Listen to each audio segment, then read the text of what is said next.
नमस्कार। कथा कथन में आपका स्वागत है।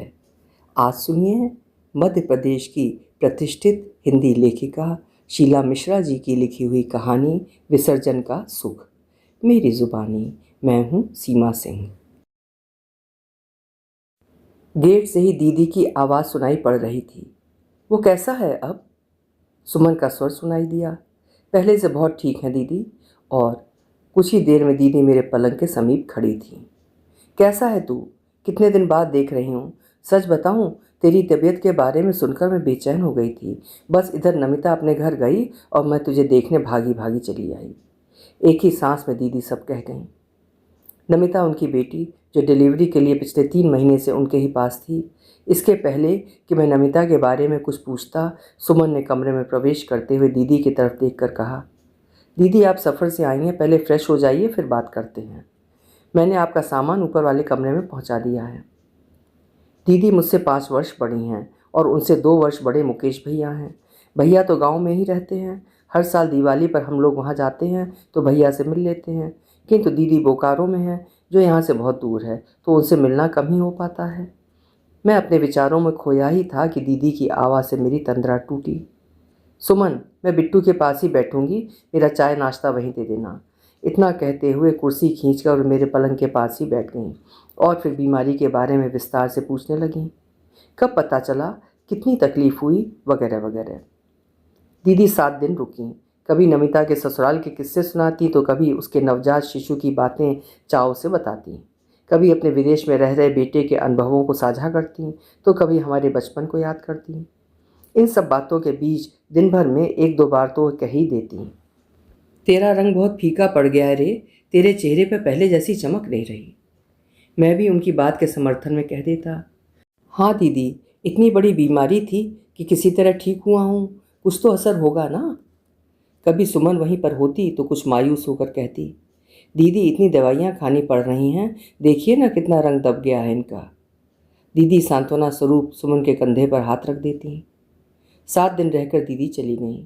उनके जाने के बाद उनकी बातें मस्तिष्क में घूमती रहतीं कि अचानक एक दिन मन के कोने में दबी बचपन की स्मृति फुदक कर बाहर आ गई। तब मैं शायद 3 या 4 साल का रहा हूँगा। एक दिन माँ के साथ दीदी को लेने उनके स्कूल गया था। दीदी अपनी सहेलियों से घिरी हुई थीं।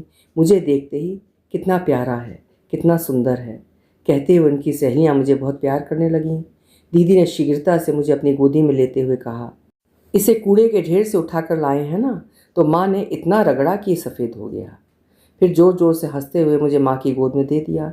मुझे अच्छी तरह याद है, मैं सारे रास्ते माँ से पूछता रहा था, माँ तुझे कूड़े के ढेर चलाए हैं?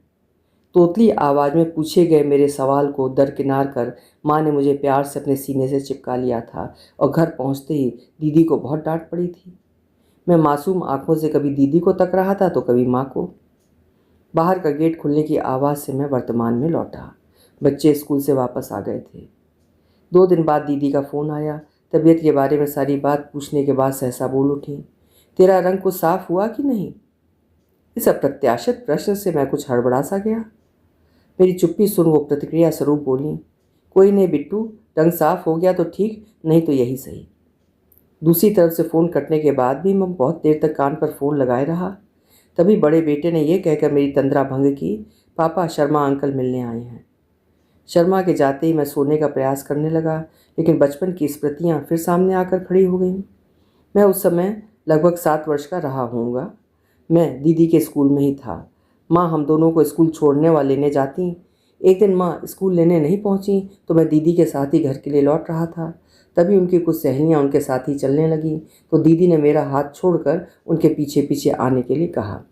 मैं बस्ता टांगे थक गया था। ये देख दीदी की एक सहेली ने मुझे गोदी में लेकर प्यार से कहा, देख तेरा गोरा चिट्टा भाई इतना भारी बस्ता लिए कैसे टमाटर की तरह लाल हो गया है। बस फिर क्या था? दीदी सारे रास्ते यही कहकर मुझे चिढ़ाती रही, कूड़े से निकला भाई, कूड़े से निकला भाई। घर पहुंचते ही मैं माँ से लिपट कर दीदी की शिकायत कर बिलख पड़ा। माँ दीदी को डांट ही रही थी कि पापा कमरे से बाहर निकल आए और दीदी की शिकायत सुन उनके कान उमेटते हुए उनसे गुस्से में बोले, आज से तेरी चॉकलेट बंद। मुझे अच्छी तरह याद है, मुझे देखकर मुंह चिढ़ाते हुए दीदी का वो गुस्से से भरा तमतमाया चेहरा। गालों पर बहती हुई तरलता से मैं वर्तमान में लौटा। मन बहुत उदास हो उठा। क्या मेरे रंग की वजह से दीदी मुझसे चिढ़ती थीं? क्या रंग की भिन्नता भाई बहन के प्यार के बीच आ सकती है? माँ भी कितनी गोरी थी, सब कहते थे कि मैं माँ पर गया हूँ, पर दीदी माँ से तो कुछ नहीं कहती थी। और भैया, उनका रंग भी तो दबा हुआ था, पर भैया ने तो मुझे कभी नहीं चिढ़ाया, कभी ये भी नहीं कहा कि तुझे कचरे के ढेर से लाए हैं। फिर दीदी, क्या था उनके मन में? मैं विचलित मनोस्थिति में यहाँ से वहाँ टहलते हुए सोचने लगा। पानी की जरा सी बूंद की तरह एक छोटी सी बात ही तो थी, किंतु समय के साथ वो बूंद मात्र बूंद कहाँ रह गई थी। तेल की एक बूंद की तरह सारे पानी पर तिरतिराती हुई दीदी की चेतना पटल पर छा गई थी। मेरा आहत मन स्वयं से ही प्रश्न कर उठा, दीदी के मन में जमे ये अवसाद के तंबू कब गिरेंगे? छुट्टी का दिन। सुबह से बच्चे टीवी खोलकर बैठ गए। एक चैनल पर दिल्ली में दशहरे पर होने वाली रामलीला की तैयारी दिखाई जा रही थी। मैं भी उत्साह से बच्चों के साथ देखने लगा। दोपहर में खाना खाकर लेटा ही था कि स्मृति के बादलों ने फिर घेर लिया। नव दुर्गा का 5वां दिन था। दीदी व भैया हाथ पकड़कर रामलीला देखने जा रहे थे। मैं भी पीछे लग गया, किंतु दीदी ने शीघ्रता से मुझे परे धकेलते हुए कहा, ना बाबा ना, तुझे लेकर कौन जाएगा? देखते ही सब पूछने लगेंगे तुम्हारा सगा भाई है। हम तो बस जवाब देते ही रह जाएंगे, है ना भैया? इतना कहकर भैया का हाथ पकड़कर दीदी ने दौड़ लगा दी। मैंने भी रो रो कर आसमान सिर पर उठा लिया था। फिर माँ अपना काम छोड़कर मुझे रामलीला दिखाने ले गईं। आज भी याद है, मैं क्षुब्ध मन से माँ का हाथ पकड़े खड़ा अवश्य था, किंतु मेरी आंखें दीदी व भैया को ही ढूंढ रही थीं। अपने दबे हुए दर्द की पीड़ित करहा को सुन मैं पलंग से उठ बैठा। सारा दिन फिर अनमना सा रहा। लौट लौट कर अपने मन की खिड़कियों पर खड़े होकर विस्मृत क्षणों को महसूसते हुए घायल होता रहा। बहुत कठिन होता है स्नेह से भरी डोरियों की गठान का चुभना। ऑपरेशन हुए पूरे 3 महीने हो चुके थे। शाम को सारी रिपोर्ट लेकर हम डॉक्टर के पास गए। मेरी रिकवरी देखकर डॉक्टर बहुत खुश हुए। कहने लगे, अब आप बिल्कुल स्वस्थ हैं, बस कल से ऑफिस जाना शुरू कर दीजिए। तभी सुमन कह उठी, डॉक्टर साहब, दवाइयों से इनका चेहरा कुछ सांवला सा हो गया है, ये कब तक ठीक हो पाएगा? देखिए, दवाइयों के अपने साइड इफ़ेक्ट्स होते हैं। हो सकता है कि दवाइयाँ बंद होने पर धीरे धीरे आपकी पुरानी रंगत वापस आ जाए, या नहीं भी। सुमन कुछ और पूछती, इसके पहले ही मैं जाने के लिए उठ खड़ा हुआ। अगले दिन सुबह हालचाल पूछने के लिए दीदी का फ़ोन आया। मैंने अपनी अच्छी रिकवरी के साथ ही अगले हफ्ते से ऑफिस जाने की बात बताई। अचानक वो पूछ बैठी, तेरी रंगत के बारे में डॉक्टर ने क्या कहा? ज़्यादा उम्मीद तो नहीं दिखाई। मेरा इतना कहते ही वो बोल पड़ी, हाँ तुम भी ज़्यादा मत सोचना, अरे रंग से क्या होता है, रहेगा तो तू मेरा भाई ही, बल्कि अब तो और भी ज़्यादा सगा भाई है ना। साथ ही दीदी की उन्मुक्त खिलखिलाहट सुनाई दी। फिर अपना ख्याल रखना, ये कहकर उन्होंने फ़ोन काट दिया। क्या था उस हंसी में? तनाव विसर्जन का छलकता आनंद, या उल्हाना, या कुछ और? मन ऊन के बेपरवाह धागों की तरह उलझ गया। बहुत देर तक मैं विचार मग्न सा शून्य में देखे जा रहा था कि तभी सुमन तेजी से कमरे में प्रवेश करती हुई बोली, सुनो, दीदी का फ़ोन आया था। मैंने विस्मय से उसकी ओर देखा, क्योंकि मेरी अभी तो उनसे बात हुई थी।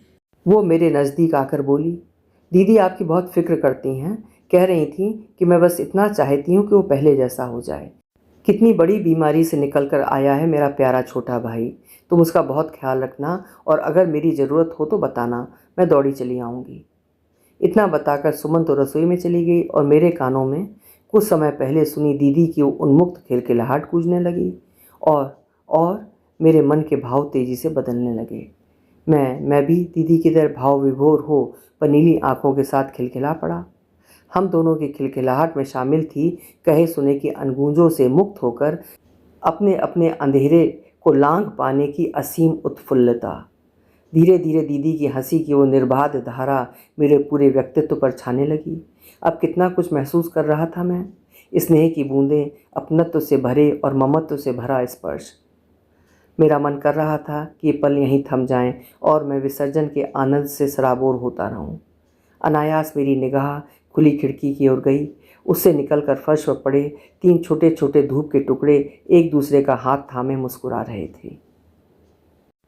अभी आप सुन रहे थे एक छोटी सी खूबसूरत कहानी, विसर्जन का सुख।